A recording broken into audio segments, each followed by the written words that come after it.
Okay, we've moved on. We've left Pensford behind. Now we've come to a colliery that was joined to Pensford via a tramway. We're at Bromley Colliery. I'm just walking around the bottom of the batch at the moment, and there's nothing left of the colliery. I think there's a cap left. We're trying to get in. There's a like a lorry repair place, and there's houses in there, or a house there, but just building. But we'll have a look. Yeah, apparently in a book I was reading, you can find some old tubs in a fence line. I think I found something. We'll have a look. I'm walking back around that way at the moment. But yeah, so this is Bromley batch. It's a bloody big one.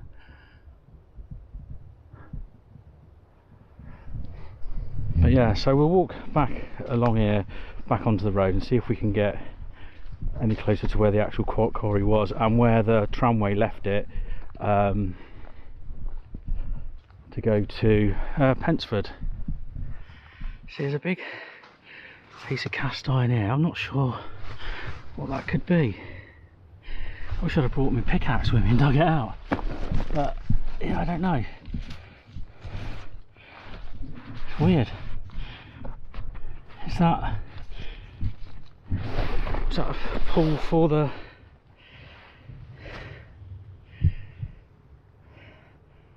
cable would have run around it? I don't know. There's nothing else in there. I've tried looking, but we'll move on. We'll try and get as close to the colliery as we can. If not, I'll set my drone up. Got to be careful though. People get funny, don't they? Bromley Colliery appears to have had all the elements of a slight and unimportant colliery in the Somerset coalfield. With its small side shaft and twisting underground roadways, its low output and diminutive tramway tubs, it would seem to have been an early example of small is beautiful philosophy. The earliest mention of the pit is in 1893, in a 1909 proposal put forward for the sinking of a neighbouring pit at Pensford, and at that time ownership of Bromley moved from the Bromley Colliery Company to the Pensford and Bromley Collieries Limited.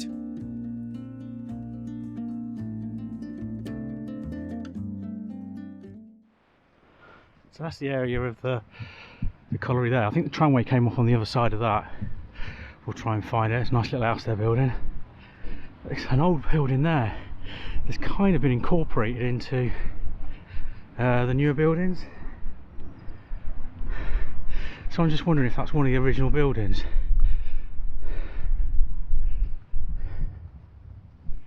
Okay, I'm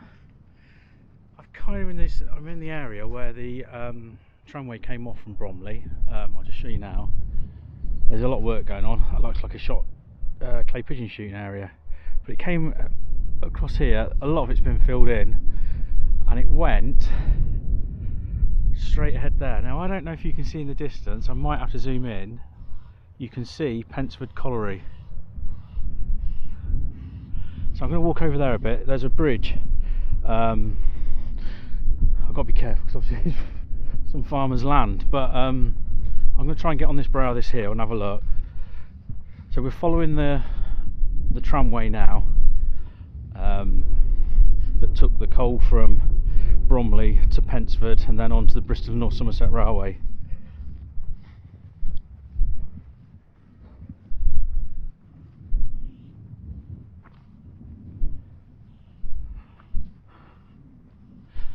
But yeah, you can really see Pensford now.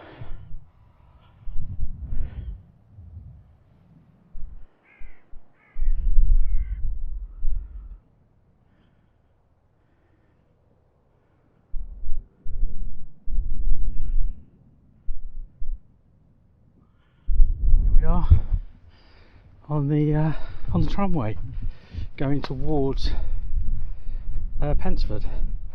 You can tell it was all built up from the stuff they dug out of the colliery. I think there's a bridge up here In order to send its coal away, a tramway was built from the pithead at Bromley to the colliery at Pensford. From Pensford Colliery, the coal would be transferred to the Great Western Railway's North Somerset line. Haven't seen no sleepers or anything yet.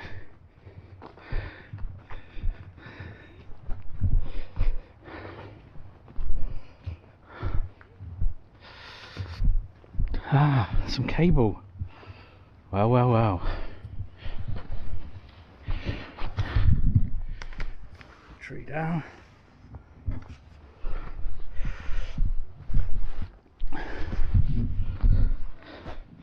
There, look. There's all the cable.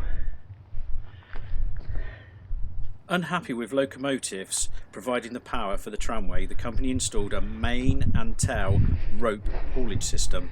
This is where the bridge was, through there. Can we get through now? 'Cause there's a tree down, which is a shame.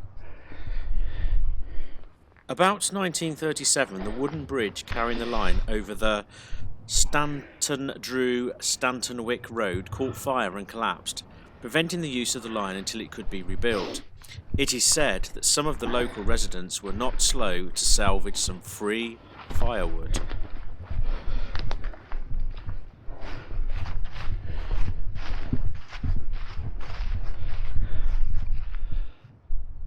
Yeah, it's looking up at the embankment for the tramway. Here's the bridge parapets.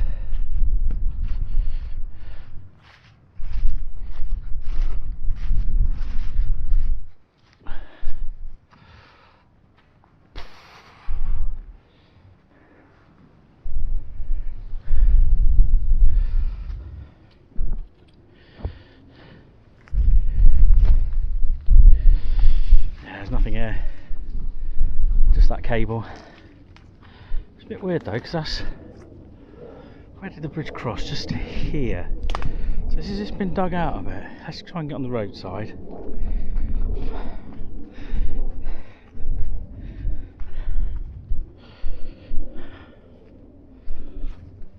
Oh, it's been taken out that side.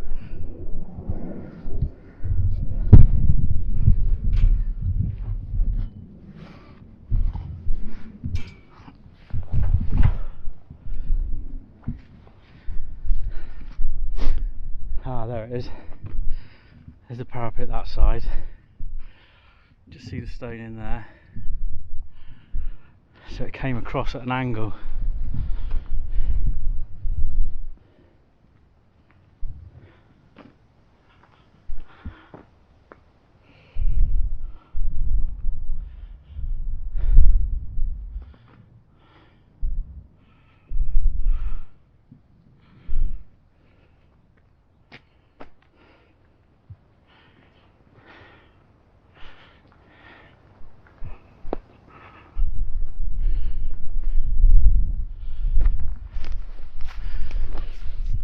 Something written on there.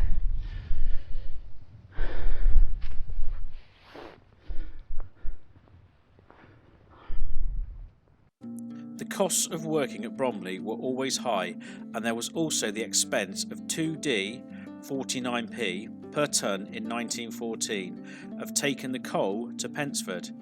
Even in 1914 it was recommended that the pit should be closed, and in 1922 it had an estimated life of only 8 years.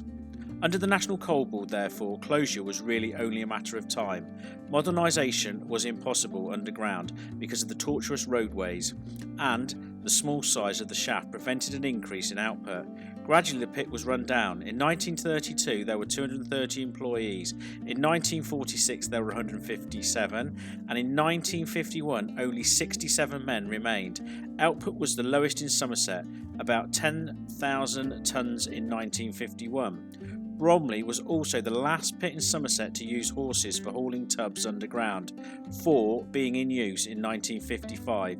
On the 18th of May 1957, coal widening ceased forever. Okay, thanks for watching. Don't forget to like and subscribe, and I'll see you again soon on the Somerset coalfields.